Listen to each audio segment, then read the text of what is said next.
The jungle moon of Kale 7 was no place for a Terran botanist, but that didn't stop Dr. Mason Ryland from trudging through the thick violet underbrush, sweat soaking into his field shirt.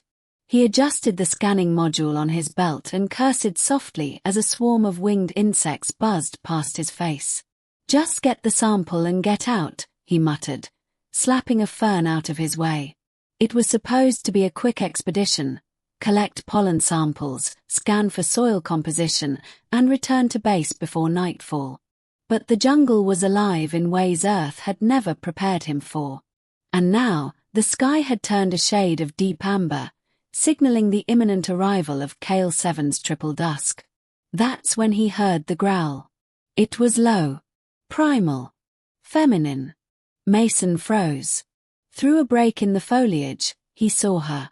7 feet tall, fur rippling in shades of tawny gold, muscles like coiled springs beneath a tribal harness made from bone and woven bark. Her tail, long, strong, and bristling, swayed behind her like a live whip. Her ears twitched toward him, her yellow-gold eyes locking on his. Hey there," Mason offered, holding up his hands. She blinked slowly, nostrils flaring as she sniffed the air. And then, to his horror, she pounced, not in attack, but in curiosity. She crouched before him, her face just inches from his, sniffing and studying. Her sharp claws flexed, but didn't strike. He didn't move, heart hammering. Her tail swept behind her, brushing over his leg, and purely by instinct, he reached out and brushed it aside to avoid tripping. That was his mistake. Her eyes dilated. The soft growl shifted into something deeper. Her ears perked. The air thickened. "Oh no," Mason whispered. She stood tall, yowled into the canopy, and declared something in a harsh, rolling tongue. Then she yanked him up, threw him over her shoulder like a sack of potatoes, and leapt into the trees. Mason's world became a blur of branches and vines, Beastwoman fur and rushing wind. When they finally stopped, he found himself in a treetop village made of woven wood and resin. Other beastfolk, just as massive and furred, though all clearly male, watched with wary interest as she dropped Mason before a large hut and roared a phrase. One of them, an elder with silver fur and a carved staff, grunted and responded in the same tongue.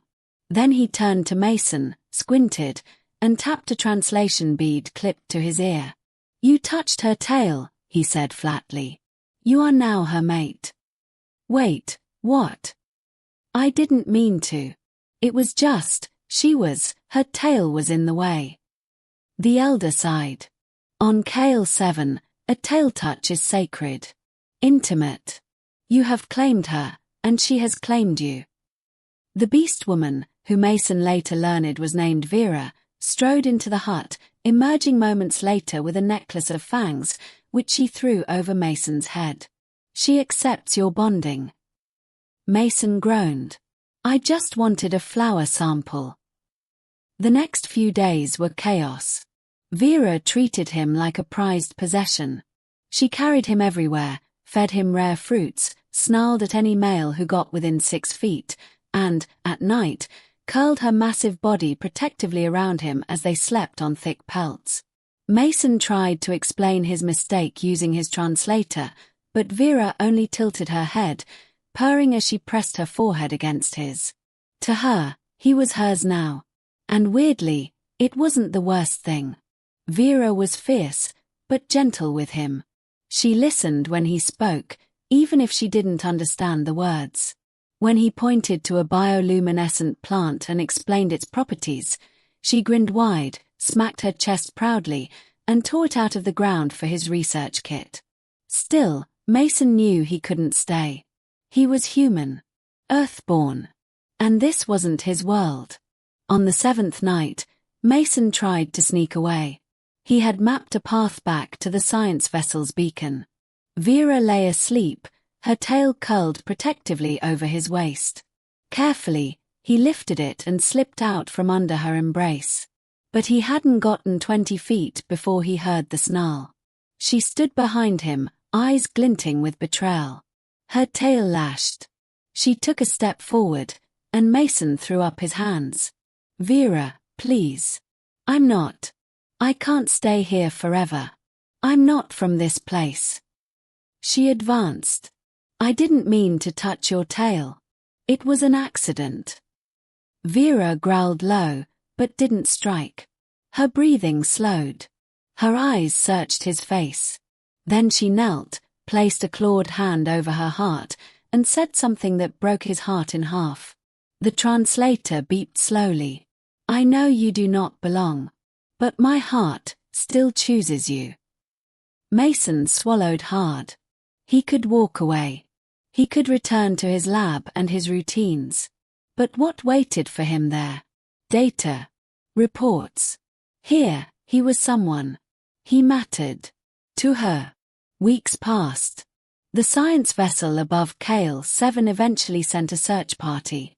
They found Mason, alive, well-fed, sitting beside Vira on a high tree branch, scratching notes into his datapad while she braided vines into his hair. When the lead officer stepped forward and offered extraction, Mason hesitated. He looked at Vira, who had silently moved beside him. Her eyes were lowered, as if expecting rejection. I brushed her tail by mistake, he said softly to the officer. And it was the best mistake I've ever made. He stayed. Not because he had to. Because he wanted to. Together, Mason and Vira formed a bridge between species. He as the first human to bond with a Kale 7 native, and she as the fiercest of her clan who loved a fragile off-worlder like he was her heart. The jungle no longer felt alien. It felt like home. And every night, curled against her warmth, Mason would whisper the same words in her language. My tail is yours.